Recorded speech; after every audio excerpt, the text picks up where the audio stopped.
आज का ये video low and PC users के लिए बहुत ही ज्यादा इंपॉर्टेंट है, क्योंकि इस वीडियो में मैं आपको विंडोज के एक ऐसे ऑपरेटिंग सिस्टम के बारे में बताने वाला हूं जो कि एक लो एंड डिवाइस के अंदर बहुत ही अच्छे से वर्क करता है। इस वीडियो में हम बात करने वाले हैं विंडोज 10 LTSC वर्जन की। विंडोज 10 का LTSC वर्जन किसी भी पुराने हार्डवेयर पे आसानी से रन कर जाता है। आज हम विंडोज 10 के LTSC वर्जन को अपने कंप्यूटर के अंदर इंस्टॉल करना सीखेंगे, तो बिना टाइम वेस्ट करे इस वीडियो को स्टार्ट करते हैं। और अगर आप कंप्यूटर से रिलेटेड टॉपिक्स में इंटरेस्टेड हो तो चैनल को सब्सक्राइब कर दो। विंडोज 10 का LTSC वर्जन विंडोज 10 के लाइट वर्जन की तरह वर्क करता है। आपको इंटरनेट पे विंडोज 10 के काफी सारे लाइट वर्जन्स मिलेंगे जो कि किसी थर्ड पार्टी के थ्रू बनाए गए होंगे, बट विंडोज 10 का LTSC वर्जन टोटली माइक्रोसॉफ्ट ने बनाया है, तो आप इसे बिल्कुल सेफ एंड सिक्योर तरीके से यूज कर सकते हैं। ऑपरेटिंग सिस्टम इंस्टॉल करने के लिए सबसे पहले आपको उसका ISO डाउनलोड करना है। ISO को डाउनलोड करने के लिए सबसे पहले आपको गूगल क्रोम को ओपन करना है। आप किसी दूसरे ब्राउजर को भी ओपन कर सकते हैं। यहाँ पर आपको टाइप करना है Windows 10 LTSC download and enter press करना है। यहाँ पर आपको ऑफिशियल माइक्रोसॉफ्ट का लिंक मिलेगा, आपको इसके ऊपर टैप करना है। अगर आपके कंप्यूटर के अंदर 4 GB से कम रैम है तो आपको 32 बिट एडिशन को डाउनलोड कर लेना है। अगर आपके कंप्यूटर के अंदर 4 GB से अबव रैम है तो यहाँ पर आपको 64 बिट को सिलेक्ट कर लेना है। जैसे ही आप इसके ऊपर क्लिक करोगे आपका डाउनलोड ऑटोमेटिकली स्टार्ट होने लग जाएगा। फाइल डाउनलोड होने के बाद आपको उसको डेस्कटॉप पे ले आना है। अब इस ISO को आपको एक्सट्रैक्ट करना होगा। आप चाहे तो बूटेबल पेन ड्राइव के थ्रू भी इस विंडोज को इंस्टॉल कर सकते हैं, बट हम यहाँ पर दूसरे मेथड के थ्रू विंडोज को इंस्टॉल करने वाले हैं। उसके लिए हमें यहाँ पर ISO को एक्सट्रैक्ट करना होगा। ISO एक्सट्रैक्ट करने के लिए सबसे पहले आपको गूगल क्रोम में आ जाना है एंड देन यहाँ पर आपको टाइप करना है 7-zip download and enter press करना है। फर्स्ट लिंक पे आपको क्लिक कर देना है। यहाँ पर आपको 2 ऑप्शंस मिलेंगे, 64 bit and 32 bit. Download button पे प्रेस कर देना है। फाइल डाउनलोड होने के बाद आपको उसको डेस्कटॉप पे ले आना है एंड देन आपको इस फाइल को ओपन करना है। यस बटन पे प्रेस करना है एंड उसके बाद आपको यहाँ पर इंस्टॉल बटन पे प्रेस कर देना है। लास्ट में क्लोज कर देना है। अब आपको ISO के ऊपर राइट क्लिक करना है। यहाँ पर आप देख पा रहे होंगे 7-zip का यहाँ पे एक नया ऑप्शन अवेलेबल हो गया है। अब यहाँ पर आपको एक्सट्रैक्ट टू पे क्लिक कर देना है। फाइल एक्सट्रैक्शन का वेट करना है।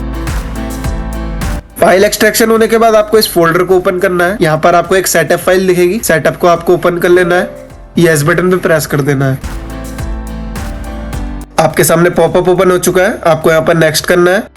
अब आपको Windows 10 enterprise LTSC evaluation version को इंस्टॉल करना है, तो इसके ऊपर टैप करके नेक्स्ट बटन पे प्रेस कर देना है। अगेन आपको यहाँ पर एक्सेप्ट बटन पे प्रेस कर देना है। अगर आपके कंप्यूटर के अंदर कोई भी इंपॉर्टेंट डाटा है तो आपको इसको बैकअप कर लेना है, बिकॉज इस प्रोसेस के अंदर बिल्कुल ही फ्रेश विंडोज आपके कंप्यूटर के अंदर इंस्टॉल होने वाली है। तो आपको यहाँ पर नथिंग पे टैप रहने देना है एंड नेक्स्ट बटन पे प्रेस कर देना है।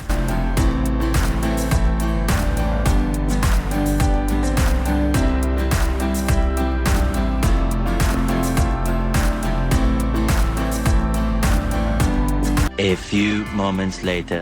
फाइनली यहाँ पर हमारा विंडोज 10 LTSC इंस्टॉल हो चुका है। अब आपको जैसे किसी न्यू लैपटॉप या पीसी के अंदर अपनी इन्फॉर्मेशंस को फिल करना होता है, वैसे यहाँ पर आपको सारी इन्फॉर्मेशंस को फिल कर देना है। अब आप देख पा रहे होंगे विंडोज 10 का LTSC वर्जन बिल्कुल क्लीन लुक के साथ अपने कंप्यूटर के अंदर इंस्टॉल हो चुका है। इस वर्जन में आपको कोई भी ब्लोटवेयर्स नहीं दिखने वाले हैं। साथ ही साथ आपको यहाँ पर अनवांटेड एप्लीकेशंस एंड सेटिंग्स भी नहीं मिलेंगी। अगर आप किसी लो एंड डिवाइस के अंदर इसे यूज करोगे तो आपको काफी ज्यादा परफॉर्मेंस में गेन देखने को मिलेगा। इस वर्जन के अंदर आप माइक्रोसॉफ्ट एज ब्राउजर को भी क्लिक में अनइंस्टॉल कर सकते हो। इस वीडियो में हमने जाना कि आप विंडोज 10 के जेन्युइन लाइट वर्जन को कैसे अपने कंप्यूटर के अंदर इंस्टॉल कर सकते हो। अगर आपको ये वीडियो पसंद आया तो चैनल को सब्सक्राइब करके वीडियो को एक लाइक कर देना, ताकि मुझे एक मोटिवेशन मिले। मैं मिलता हूँ आपसे नेक्स्ट वीडियो में।